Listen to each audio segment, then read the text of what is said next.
A homeless veteran inherited a house no one dared to enter, until he opened the one locked door inside. Before we get started, make sure you're part of the family. Hit that subscribe button. Show some love by liking the video.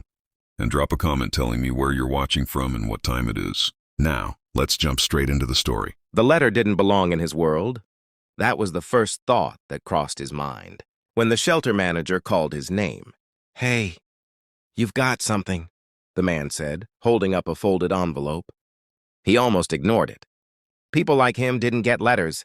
Not real ones. Not the kind that had full names written neatly across the front like they mattered. Usually it was nothing. Or worse, something that reminded you of what you didn't have anymore. Still, something about the way his name was written made him step forward, carefully, like it might disappear if he moved too fast. "That's yours," the manager said, handing it over. He took it without a word. The paper felt different.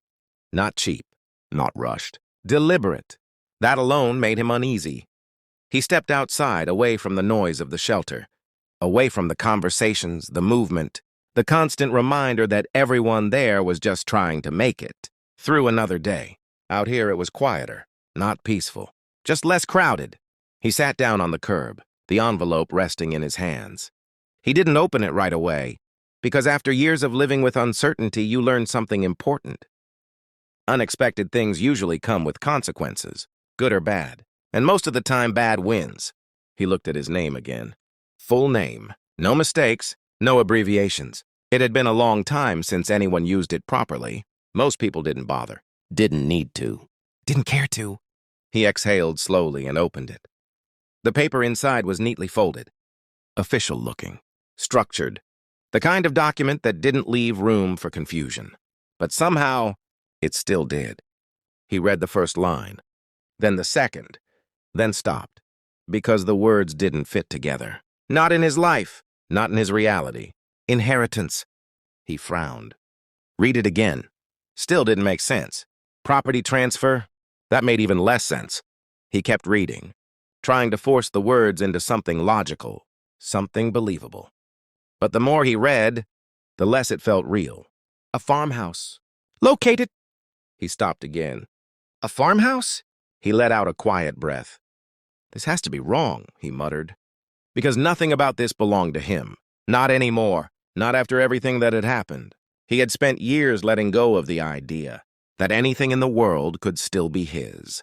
Places came and went. People disappeared. Opportunities closed before they ever opened. That's just how things worked. At least that's what he had learned. So this didn't fit. He folded the paper back slowly, staring at it like it might explain itself if he gave it enough time. It didn't. Of course it didn't. "Mind if I sit?" The voice came from his right. He looked up. A man stood there. Clean clothes, straight posture, the kind of presence that didn't blend into places like this. He nodded once. The man sat down beside him. "You received the letter," he said calmly. Not a question, a statement. He glanced down at the paper again. "Yeah, it's real." He didn't respond right away, because hearing that out loud made everything heavier, more solid, less dismissible. "Why me?" he asked finally. The man didn't answer immediately, which meant he didn't have a simple explanation. "It was left to you," he said after a moment. "That doesn't explain anything." "No," the man admitted. "It doesn't." That honesty caught him off guard. Most people would have tried to fill the silence, make it sound better, cleaner. But this man didn't. And somehow, that made it feel more real. "Who left it?" he asked. The man hesitated. "Someone who believed it should belong to you." He stood in front of the door longer than he expected. Not because he was afraid, because something about it demanded attention, respect. It didn't belong to the rest of the house. Everything else had aged, worn down, softened by time. This door hadn't. It stood there like it had been placed recently, or preserved on purpose. His fingers traced the edge of the frame. No cracks, no weakness, solid, intentional. "This is it," he muttered under his breath, because deep down, he already understood. Whatever mattered in this house was behind this door. He reached for the handle. It didn't move. Locked. Of course it was. Nothing about this place felt random anymore. He stepped back slightly, scanning the hallway. Years of training came back without effort. Observe, evaluate, act. The same instincts that had once kept him alive in places far more dangerous than this. And right now, those instincts told him something simple. The key wasn't far. It wouldn't be hidden where no one could find it. It would be placed where the right person could. He turned back toward the main room. Slowly, carefully, taking in every detail this time. The small things he had ignored earlier. The shelf near the wall, the table by the window, the corner where dust didn't settle as heavily. He moved toward the table first. Old wood, scratched surface, but stable. There was a small drawer. He pulled it open. Empty, or at least, that's what it looked like at first. He ran his fingers along the inside, felt a slight shift. Pressed. A small panel lifted. And underneath, there it was. A key. Simple. Unmarked, but placed with purpose. He stared at it for a moment. Not surprised. Not anymore, because everything about this place followed the same pattern. Nothing random. Everything intentional. Whoever did this thought ahead, he said quietly. Not in a way that felt threatening. In a way that felt planned. Like someone had set this up long before he arrived. Long before he even knew this place existed. He picked up the key. Turned it slightly in his hand. It felt right. Not new. Not worn out. Used. But cared for. He walked back toward the door. Each step slower now. Not out of hesitation. Out of awareness. Because this moment mattered. More than the letter. More than the journey. More than anything that had happened since he stepped off that bus. This was the line. The point where things changed. He stood in front of the door again. Key in hand. He didn't rush. Didn't force it. He took a breath. Steady, controlled. Then inserted the key. It slid in smoothly, like it had been waiting. He turned it. The lock clicked. Sharp, clear, louder than anything else in the house. For a second, everything felt still, like even the silence had paused. He wrapped his hand around the handle. Move, because I realized something important.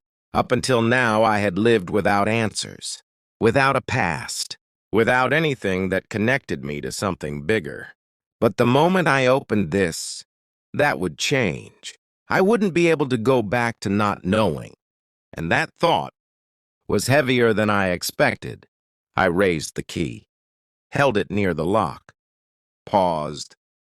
Because part of me wondered, what if this changed nothing? What if this was all just empty? But another part, a stronger part, kept pushing forward. What if it changes everything? I took a breath, then inserted the key. It fit perfectly. Of course it did. I turned it slowly. The sound of the lock clicking echoed louder than it should have, like the building itself noticed. I pulled the handle. The door didn't resist. It opened smoothly, quietly. And inside wasn't what I expected. No stacks of money, no obvious signs of wealth, no shining objects or anything that screamed importance. Just a single metal box, placed in the center, alone. That's it? I said under my breath. The man didn't respond. Because this part wasn't his anymore. This was mine. I stepped inside.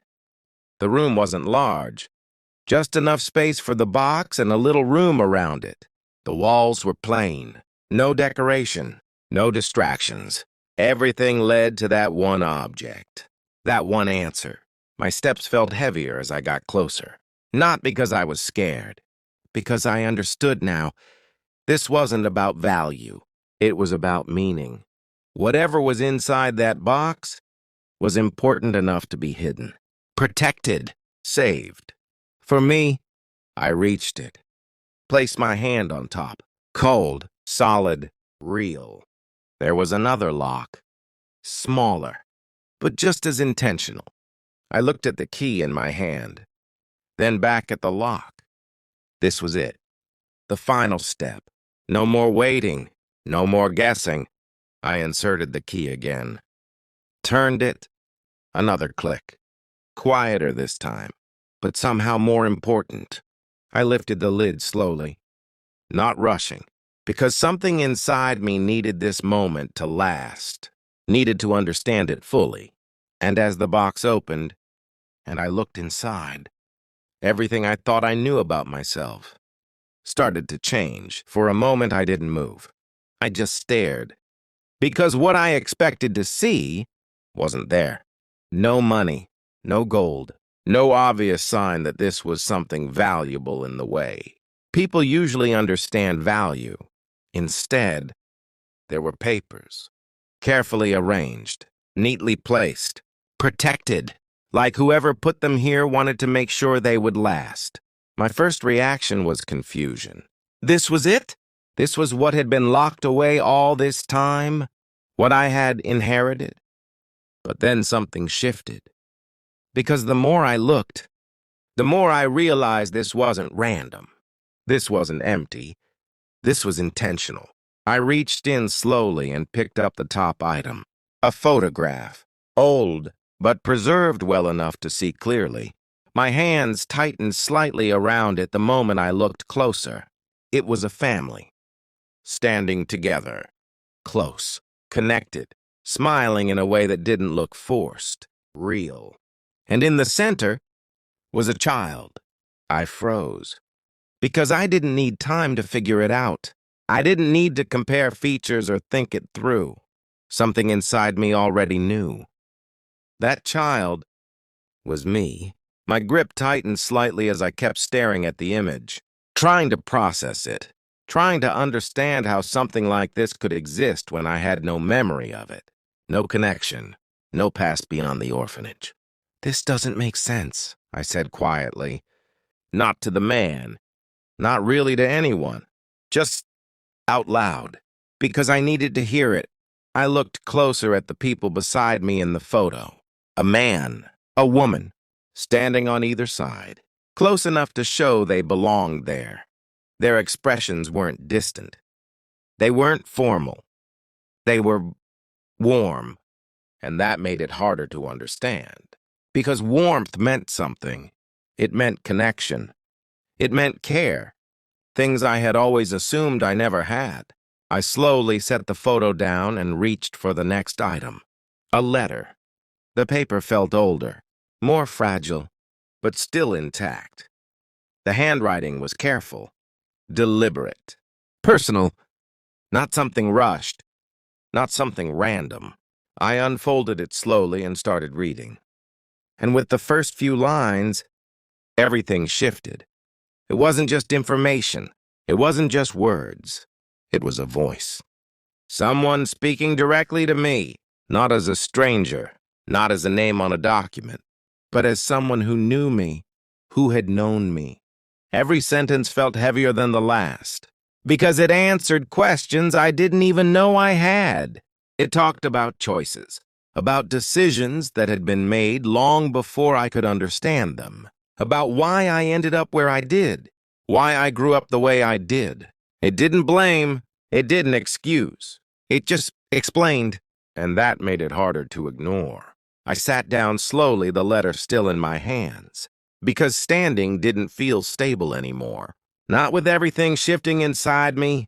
For years, I had believed something simple, that I had no past, no story, no connection to anything beyond what I could remember. But this proved that wasn't true. There had always been a story. It had just been hidden, protected, saved. For this moment, I reached into the box again and pulled out a small notebook. It looked more worn than the other items, like it had been used more, written in over time. I opened it carefully. The pages were filled. Notes, thoughts, dates, details. This wasn't just a collection of information. It was a record, a timeline. A story that had been built piece by piece, and as I read through it, everything started to connect. The photo, the letter, the vault. None of it was random. None of it was accidental. It had all been planned. Not for anyone.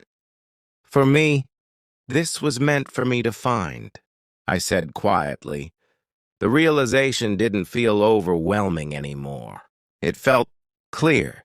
like something that had always been there, just waiting for me to catch up to it.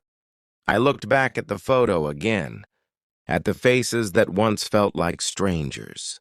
Now, they didn't. Not completely. There was still distance. Still things I didn't fully understand. But there was something else, too. Recognition.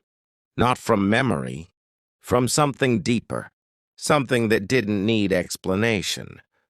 For the first time in my life, I didn't feel disconnected from everything.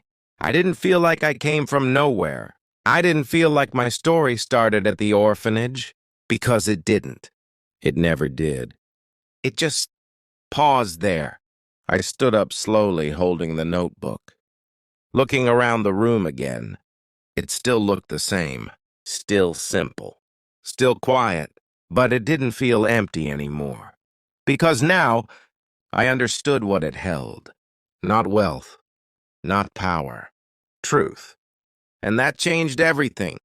The man was still standing near the door. Silent. Waiting. But not involved. Because this was mine. I walked toward him, the item still in my hands. He didn't ask questions, didn't interrupt, just nodded slightly, like he understood that something had shifted, even if he didn't know exactly what. We stepped out of the room, then out of the building, back into the world that looked exactly the same as before. Same streets, same people, same noise. But I wasn't the same. Not anymore, because I wasn't walking without direction now. I wasn't moving without understanding. I had something I didn't have before. Not just answers, a beginning, a real one. I looked down at the notebook again, at the pages filled with a life I was only just starting to understand. And for the first time, I didn't feel like I was stepping into the unknown. I felt like I was stepping into something that had always been waiting for me. And as I walked forward, I realized I didn't just inherit a locked vault. I inherited the truth that gave my life a meaning I never knew.